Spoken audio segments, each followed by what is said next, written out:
akliyah tadi dibentuk dengan kaidah berpikir atau akidah tertentu. Jika kaidahnya itu Islam, maka akliyahnya adalah akliyah Islam.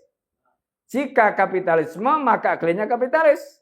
Jika akliyahnya sosialisme, jika kaidahnya itu sosialisme, maka akliyahnya adalah sosialis. Itu kuncinya. Maka disinilah pentingnya ilmu tadi. Yaitu akidah Islam, sakofah Islam, dan seterusnya tadi. Nah, caranya bagaimana sekarang membentuk akliyah kita menjadi akliyah Islam? Dengan belajar. Apa yang dipelajari? Jadi belajar itu adalah kunci di dalam membentuk akliyah sehingga menjadi akliyah Islam. Lalu apa yang dipelajari? Jawabannya sakofah Islam. Seperti ini. Ini sakofah Islam. Untuk membentuk akliyah Islam tadi. Seperti akidah, fikih, akhlak, tasawuf. Itu. Ya. Ini yang kemudian disebut dengan ilmu maqasid. Ya, itu namanya ilmu maqasid. Ilmu yang menjadi tujuan. Karena kita belajar itu untuk diamalkan.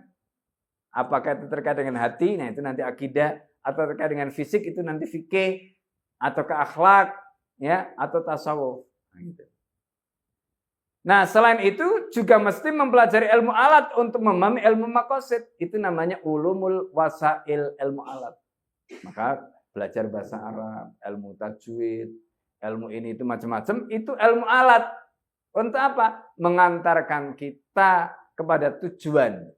Misalnya begini, kita ini sudah punya akidah Islam, karena kita ini muslim. Tapi akidah kita itu up and down, naik turun. Bagaimana supaya tidak naik turun? Baca, belajar, pahami, yakini. Apa? Quran, sakofah-sakofah tadi. Karena itu pakai bahasa Arab, maka berarti kita harus menguasai bahasa Arab. Nah, itu namanya ilmu alat. Ya kan? Kalau di pondok pelajari semua itu. Ya, ini. Nah, kemudian setelah belajar apa? Setelah belajar harus sampai pada level memahami. Kalau hanya belajar tok, nggak paham, nggak bisa. Jadi belajar itu harus sampai paham. Paham itu apa? Paham itu ketika pemikiran yang dipelajari itu bisa diturunkan kepada fakta. Contoh kayak tadi. Ketika Anda ditanya, ini apa? Jeruk. Itu berarti paham. Kalau ditanya, ini apa? Apel, berarti nggak paham. Nah, itu namanya paham. Paham itu bisa menunjuk fakta. Coba tunjukkan mana yang apel, langsung ditunjuk itu yang merah. Yang mana? Yang merah kecil apa merah besar yang besar? Nah, itu berarti bisa menunjuk fakta, itu namanya paham. Kalau ditanya, Anda paham tidak? Paham. Ketika ditanya, mana? Nggak tahu. Nah, itu berarti nggak paham. Pura-pura paham. Nah, ini ya. Nah itu. Ya, atau ditunjuk dengan jari. Jika tidak, maka belum disebut paham. Nah, paham, level paham itu penting. Kenapa? Karena itu nanti ketika orang itu sudah belajar, kemudian paham, itu yang akan menaikkan level dia menjadi berikutnya. Nanti di cara pembentukan nafsiyah ini.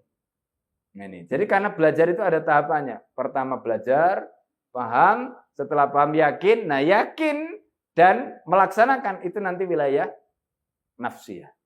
Ya, nah ini.